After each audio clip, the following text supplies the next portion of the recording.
Bienvenidos a todos a este nuevo vídeo para el canal en el que hoy vamos a ver una pregunta que me hacen bastante, que es básicamente la diferencia entre los tipos por valor y los tipos por referencia, sobre todo cuando entramos en el tema de .NET. En este vídeo vamos a ver la diferencia entre tipos por valor y referencia, veremos también diferencias entre el stack y el heap, y luego veremos cuándo utilizar struct, class o records, ¿vale? Que esa es la parte ya más concreta de .NET. Lo primero que vamos a ver es la diferencia entre los tipos por valor y los tipos por referencia. Para ello debemos de saber qué son los tipos por valor. Primero, para aclarar la parte de .NET, cuando utilizamos tipos por valor nos estamos refiriendo a los structs, ¿vale? ¿Pero qué quiere decir tipos por valor? Bueno, quiere decir que cuando utilizamos este objeto estamos utilizando el objeto como tal, leyendo y escribiendo en el stack. Esta imagen que tenemos aquí es una representación del stack, ¿vale? El stack es básicamente, imagínatelo como filas de memoria rectas o una columna, ¿no? Pues cada una de las filas sería una posición del stack y tú vas poniendo ahí tus variables. Y como digo, lo hacemos de forma completa, ¿vale? Ponemos todo el objeto ahí. Por lo tanto, o debido a esto, el objeto debe ser menor de 16 kilobytes. Y además, el caso más común es cuando representa un único valor, como puede ser un tipo primitivo, ¿vale? Como puede ser un double, un int, un decimal, etcétera, ¿vale? Porque así pues nos aseguramos que es menor de 16 kilobytes. Por ejemplo, cuando utilizamos la operación de asignación, o sea, el igual, ¿vale? O sea, de un struct a otro, lo que hacemos es copiar el valor de un struct al otro, como tenemos aquí en el ejemplo, ¿no? Tenemos dos variables, ejemplo 1 que vale 15, ejemplo 2 que le asignamos el valor de ejemplo 1 y a ejemplo 2 le cambiamos el valor a 10 y luego las imprimimos y una es 10 y la otra es 15, ¿vale? Esto funciona así, o sea, porque lo que hace es, básicamente, tengo el puntero, ¿vale? Tenemos nuestro ejemplo 1, que al ejemplo 1 le asignamos, al ejemplo 2 le asignamos el mismo valor, pero luego actualizamos el ejemplo 2, ¿vale? Y el ejemplo 2 pasa a ser 10.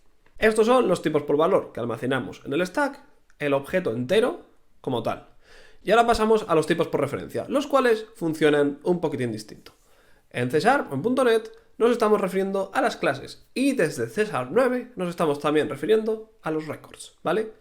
Todas las instancias de clases y records se ubican en el heap. Y hay que decir que ubicamos el objeto en el heap, pero en la variable lo que hacemos es almacenar una referencia a esa posición en el heap, ¿vale? Tenemos el heap, ¿vale? Aquí. Y tenemos el objeto aquí almacenado en la posición 1b. Pero nuestra variable vehículo 1 es la posición, nos indica la posición donde esto está ubicado. ¿Vale? Es común, por ejemplo, que en vez de utilizar posición 1b, utilice posición 1b, 2a, 2b, ¿sabes? Varias, no solo una. Por lo tanto, decimos que los tipos por referencia son punteros, ¿vale? En realidad son punteros a posiciones del heap. Pero vale, ¿esto cómo actúa, no? Cuando estamos programando, ¿esto cómo actúa? Como hemos visto en los tipos por valor, lo que hacíamos era, al asignar un valor, ¿vale? Aquí, lo que hacíamos era, le asignamos únicamente a ese valor. En los tipos por referencia funciona distinto. Los tipos por referencia, ¿vale? Creamos nuestro objeto vehículo y a vehículo 2 le asignamos vehículo 1. Y actualizamos el modelo del vehículo 2 a Opel Vectra. Y cuando imprimimos ambos vehículos, imprime Vectra en los dos, en vez de imprimir en el modelo 1 Astra. ¿Esto por qué es? Esto es porque cuando creamos un vehículo 2, estamos haciendo la operación de asignación con el igual y le estamos asignando la posición de memoria, ¿vale? O sea, sería tener esto duplicado, vehículo 1, posición 1b, y vehículo 2 indicaría lo mismo, posición 1b, y ambas apuntarían aquí. Por lo tanto, si modificas una, actualizas las dos. Todas estas acciones de punteros, a diferencia de otros lenguajes como puede ser C, es que C# lo hace automáticamente, ¿vale? Tú defines una variable y no tienes que definir qué posición de memoria utiliza, etcétera, ¿vale? Entonces eso pues está bien porque el lenguaje lo hace por detrás. Y esto, a su vez, es uno de los principales motivos por los que tenemos que hacer null checking, ¿vale? Tenemos que estar comprobando siempre si la variable es null. ¿Por qué? Porque es una referencia, no es el objeto como tal. Entonces el runtime tiene que ir a la posición de memoria, leer esa variable y comprobar que está. Pero esto debemos de hacerlo, obviamente debemos comprobar que está. Otra cosa a tener en cuenta es que C# utiliza 8 bytes para los punteros, ¿vale? O sea, para pasar el puntero como tal. Y luego utiliza otros 16 bytes por objeto que son añadidos para uso interno, ¿vale? Como puede ser el garbage collector, que luego explicaremos un poco más el garbage collector cómo funciona. Y desde C# 9, como he mencionado, disponemos de los records, que principalmente los utilizaremos para crear tipos por referencia inmutables. Que ya sabéis que yo, por ejemplo, soy bastante fanboy de la inmutabilidad. Ahora vamos a pasar a la diferencia entre el heap y el stack. Cuando creamos un objeto en el código, este ocupa un espacio en memoria, ¿vale? Y para ello tenemos dos opciones, el heap y el stack. Y aquí vamos a ver en qué se diferencian y el que trabajan. El stack es un área de memoria contigua, la cual se asigna de la posición menor de memoria a la posición mayor de memoria y en orden, ¿vale? Y cuando queremos liberarla, lo que tenemos que hacer es de la posición mayor de memoria a la posición menor de memoria. Esto quiere decir que, por ejemplo, en este ejemplo, ¿no? Tenemos posición 0 a posición 5. Si quisiéramos liberar posición 2, debemos liberar 5, 4, 3 y 2. Pero, ¿cómo funciona, ¿no? El stack, dices, vale, esto funciona como una columna y vas añadiendo cosas, vale. Pero ¿cómo funciona? ¿Vale? Para saber si una posición de memoria está asignada, utilizaremos un puntero, el cual apunta a una posición de memoria. Y cuando lo asignamos, lo que hacemos es, en vez de borrar el valor, ¿vale? Como tenemos aquí, tenemos el puntero, por ejemplo, nuestro stack ahora mismo está en valor 2. Le asignamos valor 2. Entonces, nuestro stack se mueve a valor 1. Pero como vemos, valor 2 sigue aquí.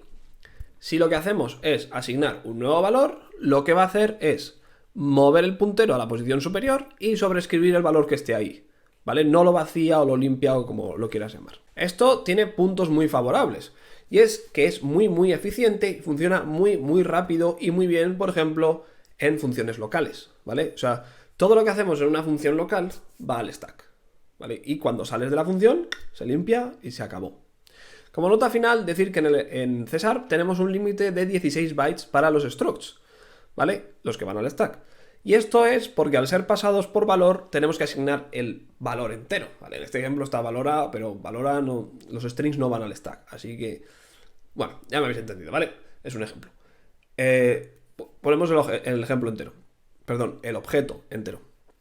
Y utilizamos 16 bytes como límite porque con 16 bytes el procesador puede leer el objeto entero en un par de instrucciones. Si, por ejemplo, fuera mayor de 16 bytes, todas las ventajas que tiene utilizar el stack de velocidad, de performance, etcétera, se perderían debido al rendimiento de copiar el valor de un objeto a otro, ¿vale? De ir copiando el valor todo el rato. Y ahora pasamos al heap. Como hemos visto, el stack tiene algunas restricciones, por lo tanto, no siempre nos vale. Y aquí es donde entra el heap. ¿Qué es el heap? ¿Vale? El heap es la memoria que utilizamos para la asignación dinámica de nuestras variables o de la memoria, ¿vale? Y como su nombre indica, al ser dinámica, asignamos de una forma desorganizada. Como vemos en esta imagen, tenemos 10 posiciones en total, no 10, no, 12, y tenemos por la posición 1A, están ocupadas, esta está ocupada, esto está ocupado, esta también, y esta también, esta está libre, ¿vale? 5A, 3A, 2A y 1B están libres. ¿Esto qué quiere decir? Quiere decir que está fragmentado, que hay posiciones ocupadas con posiciones vacías en el medio. Si, por ejemplo, ahora quisiéramos ocupar un objeto que necesita ocupar 3 posiciones de memoria, no podríamos. Y esto es debido a que no tenemos 3 posiciones contiguas de memoria libres, ¿vale? ¿Tenemos 3 posiciones vacías? Sí, de hecho tenemos 4, pero al no estar contiguas, un objeto que pese más que esas 3 posiciones de memoria, en las que nos proporciona esas 3 posiciones de memoria, no cabría y nos daría, pues me imagino que existe en memory exception. Por norma general utilizaremos el heap para todos aquellos objetos cuyo uso vaya a ir más allá de una función o un proceso, ¿vale? En .NET, la class o el record. Finalmente hemos mencionado que el stack se limpia al salir de la función, ¿vale? Se limpia al salir de la función, bla, bla, bla. En el heap no, ¿vale? Es el desarrollador el que tiene que limpiar el heap. Como he mencionado antes, cuando estaba mencionando los tipos por valor y referencia, C# añade 16 bytes extra a cada uno de nuestros objetos y aquí es donde entran esos 16 bytes extra. El garbage collector, debido a esos 16 bytes, sabe si un objeto va a ser utilizado o no en el futuro y se puede permitir limpiarlo, él solo, ¿vale? No tenemos que ir nosotros detrás limpiando toda la memoria, etc. Porque el garbage collector lo hará automáticamente. Y ahora finalmente la gran pregunta cuando estamos escribiendo código.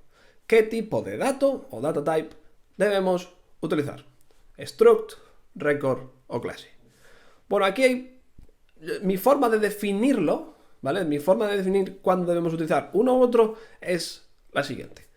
Utilizaremos struct Si la instancia que vamos a utilizar es pequeña, ¿vale? Son 16 bytes o menos, su periodo de vida es corto, como hemos dicho, al salir de la función se limpia, va a ser inmutable y finalmente si no vamos a convertirlo constantemente en un tipo de referencia, ¿vale? Lo que se llama comúnmente como box. Si nuestro tipo de dato cumple todas estas características, entonces debemos hacerlo un struct. En caso contrario, deberá ser un tipo por referencia. Y para los tipos de referencia tenemos dos opciones. Desde César 9 o Net 5 tenemos los records, ¿vale? Que es que no cumple todo lo anterior y además son inmutables. Para el resto de objetos, clases. Ya está. Yo me parece que es la forma más fácil de definirlo.